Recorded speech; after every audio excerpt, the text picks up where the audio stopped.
გიორგი გაბუნიას მონოლოგის შემდეგ პუტინს თბილისიდან ფაქტობრივად პატიებას თხოვდნენ საკუთარი მოქალაქის დაცვისას რუსეთის ქმედებების დაგმობას ერიდება ხელისუფლება. მტერს ბიძინა ივანიშვილის თანაგუნდელები ისევ ქვეყნის შიგნით ეძებენ. მართველი პარტია პროვოკაციაზე და დესტრუქციულ ძალებზე საუბრობს და ისრების გადატანას ცდილობს. ოკუპანტი ქვეყნის დადანაშაულებას ქართულ ოცნებაში თითქმის ყველა გაურბის. ოპოზიცია კი დარწმუნებულია, რომ კრემლი დესტაბილიზაციის სამზადისშია და უმძიმეს დანაშაულს მთავრობის მკაცრი და საერთაშორისო მასშტაბის რეაგირება სჭირდება. არა მაქვს არანაირი უფლება რომ დავანაშაულო რომელიმე სხვა ქვეყანა, სანამ ჩვენ არ გვეცოდინება გამოძიების დასკვნით რა მოხდა და როგორ მოხდა. აქ რო არის ძალიან ბევრი საეჭვო კითხვები, ამაში ყველა ვთანხმდებით. კვალი რომ კრემლამდე მიდის პრეზიდენტს არ სჯერა. ზურაბიშვილს კითხვები აქვს, თუმცა რა არ უთქვამს. არადა საქმის დეტალები ცნობილია. დაკავებული ვასამბეკ ბოკოვი კადიროვის სიკვდილის რაზმის წევრია.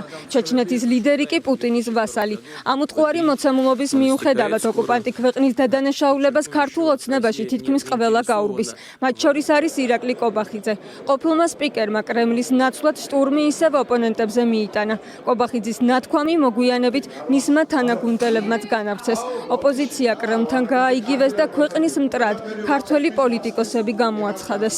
მოვლენების ასეთ შესაძლებლ განვითარება შეიძლება მოყოლა და ბევრად უფრო მძიმე შედეგები, რომ წარმოვიდგინოთ, ეს არის ბუნებრივი მცდელობა, კიდევ ერთი მცდელობა დესტაბილიზაციის, რაც ბუნებრივია ხელს აძლევს კონკრეტულ სუბიექტებს, მაგრამ ხელისუფლება აქ არის იმისთვის, რომ ასეთი სცენარები აერიდოს თავიდან. ეს არის ქვეყანაში არეულობის შემოტანის დესტაბილიზაციის აშკარა მცდელობა. ამ დესტაბილიზაციაში რასაკვირველია ნაციონალური მოძრაობა უფრო უწყობს ხელს. ეს ინტერესი საერთოა როგორც ქვეყნის გარემტრის და ჩვენი ოკუპანტის სახელმწიფოსათვის, ასევე შიდა მტრებისთვისაც საერთო ხდება ხოლმე ძალიან სამწუხაროდ ჩვენ და ჩვენი სახელმწიფოს. აქ იქ ვიღაცა ოპოზიციაში რადიკალურ ოპოზიციას წარმოადგენს. ქართული ოცნების პოლიტიკა კრემლის ინტერესებს ემსახურება. მმართველი პარტიის განცხადებებს ევროპულმა საქართველოს საგანგებო ბრიფინგი მიუძღვნა. პარტიის ლიდერი ამბობს, რომ ივანიშვილის გუნდი ქვეყნის წინააღმდეგ პროპაგანდისტულ მტრულ პოლიტიკას ეწევა.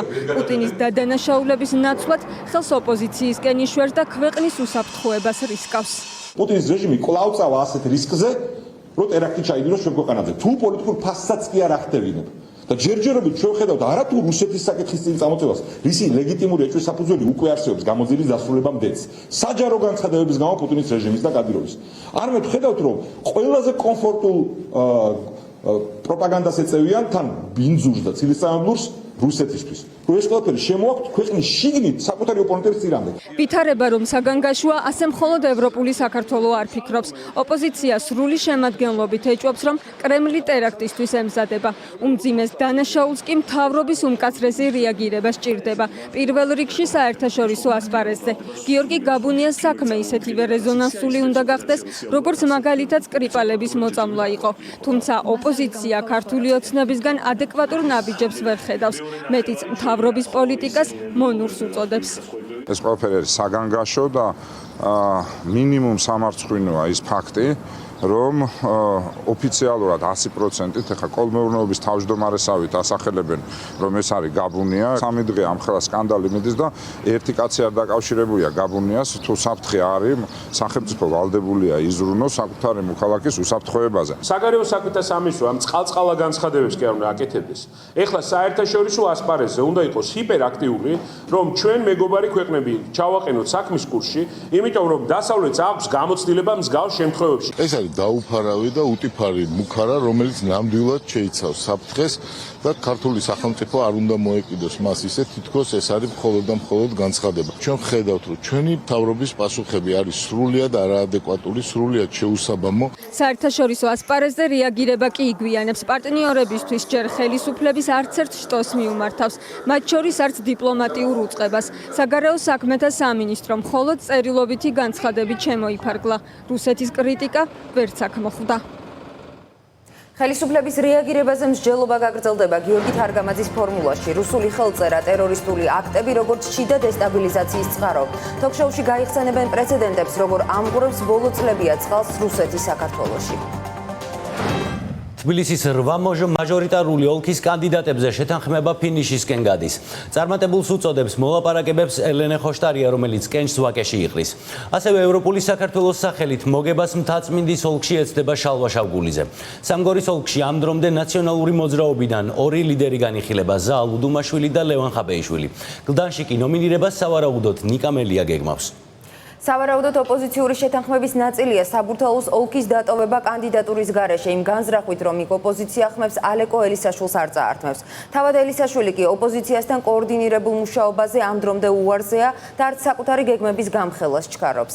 ერთიანობის ფორმულის გამოყვანას ოპოზიცია კვირის ბოლომდე ეცდება. კი, კანდიდატად განვიხილებ, როდესაც გადაწყდება, მაშინ დაეწყება თუ არა? ერთ-ერთ კანდიდატურად განიხილება ჩემი კანდიდატურა მთაწმინდა კრწანისის საარჩევნო ოლქში. ფორმულა ნიუსის ინფორმაციით ოპოზიციის ერთიანი კანდიდატი ვაკის რაიონში ელენე ხოშტარია იქნება. მთაწმინდა კრწანისის რაიონში კი ოპოზიცია შალვა შავგულიძეს წარადგენს. კონსულტაციები საკითხთან დაკავშირებით თითქმის დასრულებულია. ელენე ხოშტარიას ვაკის ამომრჩეველი კარგად იცნობს. თბილისის ცენტრალურ უბანში 2016 წელს იყრიდა კენჭს. ამის შემდეგ კი 2017 წელს დედაქალაქის მერობისთვის იბრძოდა. შალვა შავგულიძეს მთაწმინდის რაიონში კარგად იცნობენ. ოპოზიციისთვის ერთ-ერთ ყველაზე რთულ სამაჟორიტარო ოლქში ის მეორედ იბრძოლებს. 2019 წლის შუალედურ არჩევნებში ევროპულმა საქართველომ და თავისუფალმა დემოკრატებმა შავგულიძე მაჟორიტარობის კანდიდატად დაასახელეს. ოპოზიცია თბილისში იმ მაგიდაში მონაწილე ოპოზიციას გულისხმობ. ერთმანეთს არ გაუწევთ კონკურენციას და თითოეული კანდიდატი იქნება საერთო ოპოზიციური მხარდაჭერით მოსარგებლე versus ოცნების კანდიდატი.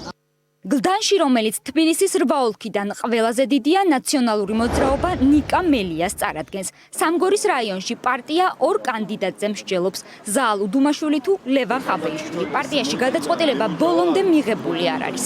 ვერ დაგიდასტურებთ ნამდვილად ამ ინფორმაციას, იმიტომ რომ ჯერ კიდევ პარტიის შიგნით მიმდინარეობს გარკვეული კონსულტაციები. შესაბამისად, ჩვენც ალბათ რამდენიმე დღეში ზუსტად ჩამოყალიბდებით, ვინ იდგება კონკრეტულ ოლქებში, ეს იქნება გლდანი და სამგორი. ქვეყნის მთავარი ლეიბორისტი და გაერთიანებული ოპოზიციის მასპინძელი შალვა ნათელაშვილი ნაძალადევის რაიონში განიხილება. ამ თემაზე ის მედიასთან არ საუბრობს. ისნის რაიონში განიხილება გიორგი ვაშაძის კანდიდატურა. ვაშაძე აქ კენჭს 2012 წელს იყრიდა. შეიძლება არ გამოურიცხავ, პირდაპირ გეუბნებით არ გამოურიცხავ, თუმცა ყველაფერი წინ არის და შევხედოთ პარასკევისთვის, მე მგონი 2 დღე დარჩა და 2 დღე შეგვიძლია რომ დავალოდოთ საერთო ოპოზიციურ შეხვედრას. გიორგი ვაშაძის კონკურენტი ისანში დავით ჭიჭინაძე იქნება, რომელიც გამარჯვებაში დარწმუნებულია. ყველა ერთად მოგროვდნენ, დაიმატონ ბიძინა ივანიშვილი და თუ უნდათ გაერთიანდნენ და ერთად იყვნენ ჩემი კარი. საბურთალოს რაიონში ამ დრომდე ოპოზიცია საკუთარ კანდიდატურას არაყენებს იმ მოტივით, რომ ხმები ალეკო ელისაშვილს არ წაართვას. თავად ელისაშვილი ოპოზიციასთან კოორდინირებულ მუშაობაზე ამ დრომდე უარზია და არც საკუთარი გეგმების გამხელას ჩქარობს. მან ოპოზიციას დღეს სოციალურ ქსელში უპასუხა. ლელო ოპოზიციასთან არ ითანამშრომლებს და საკუთარ კანდიდატურას ყველგან დააყენებს. ფორმულას ინფორმაციით პარტია ვაკის რაიონში ბადრი ჯაფარიძის კანდიდატურის დაყენებას გეგმავდა, თუმცა სავარაუდოა, რომ ის ამ რაიონს ელენე ხოშტარიას დაუთმობს. ისეთ კონფიგურაციას ვიპოვით, რომელიც უზრუნველყოფს იმას, რომ ბიძინა ივანიშვილის ხელისუფლება დამთავრდეს ამ შემოდგომაზე. ჯერჯერობით უცნობია დიდუბე ჩუღურეთის მაჟორიტარი კანდიდატის ვინაობა. ოპოზიცია დედაქალაქის 8 ოლქში კანდიდატებთან დაკავშირებით საბოლოო კონსულტაციებს პარასკევს ლეიბორისტული პარტიის ოფისში გამართავს და კანდიდატებსაც სავარაუდოდ იქ დაასახელებს.